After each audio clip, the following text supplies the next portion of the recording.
Pupunta lang ako saglit doon. Pupunta lang ako saglit.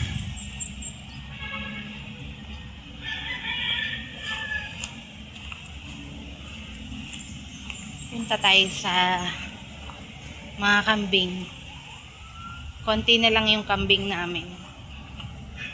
Kasi binenta namin. Kasi mahirap nang magpastol pag marami. Ayan, tingnan nyo yung mga ginawa namin bakod. Sira-sira na. Sinira na. Kaya binalik namin sila sa pagkakatali.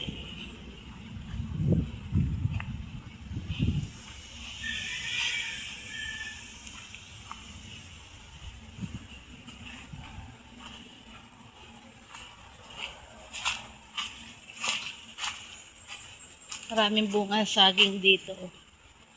Kaso, matagal pa pala bago hinog, gumulang. Ayan, oh. Tsaka doon sa kabila doon.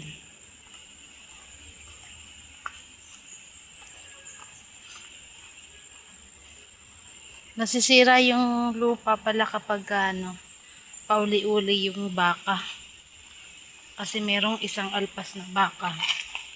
Yan, nasisira yung daan. Yan ang mga alaga namin.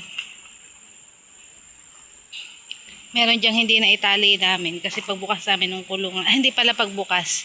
Pagdating namin, bukas na yung kulungan. Kaya yung ibang hindi nakatali, ayun, nakagala na. Mahirap na silang hulihin. Itinabay ko na lang sila dito.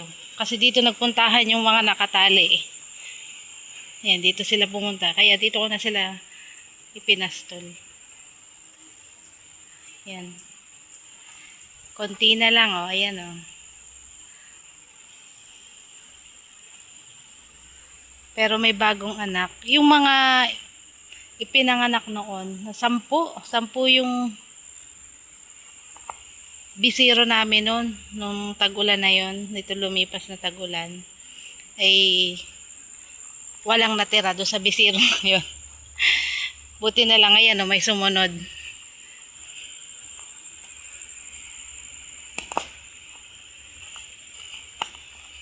Tanghali na kasi kami pumunta dito. Gawa ng may event kami ngayon.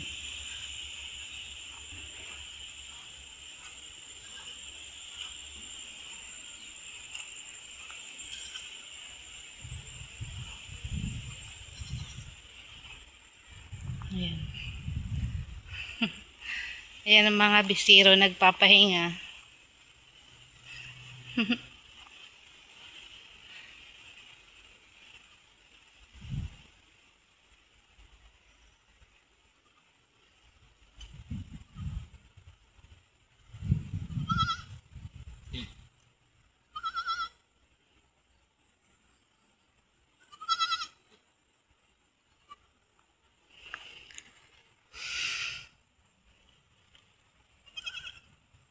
Yung nanay nila alpas nandun. Nandun sa kabilang yun. Ano? Nasaan ang nanay nyo? Ha? Nasaan ang nanay nyo?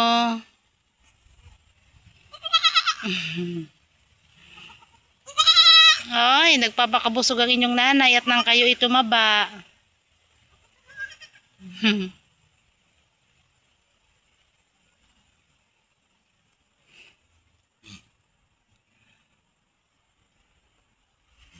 Yan, mainit na. Baka tapos nang magtali ng baka ang aking asawa. Uwi na kami. Kasi marami pa akong imisin sa bahay. Dahil 2 araw kaming nagkudkud ng ng lamesa. ng upuan. Nung isang nakaraan naman, paan ng lamesa pininturahan ko. Ngayon yung mga upuan naman kinudkod namin kasi madudumi na. Kaso nangangalahati pa lang yung natapos namin. Ngayon tigil kami dahil may event kami, ginamit pa. Kaya pag naiuwi saka ulit magkukudkod. Kaya ako nakasama dito.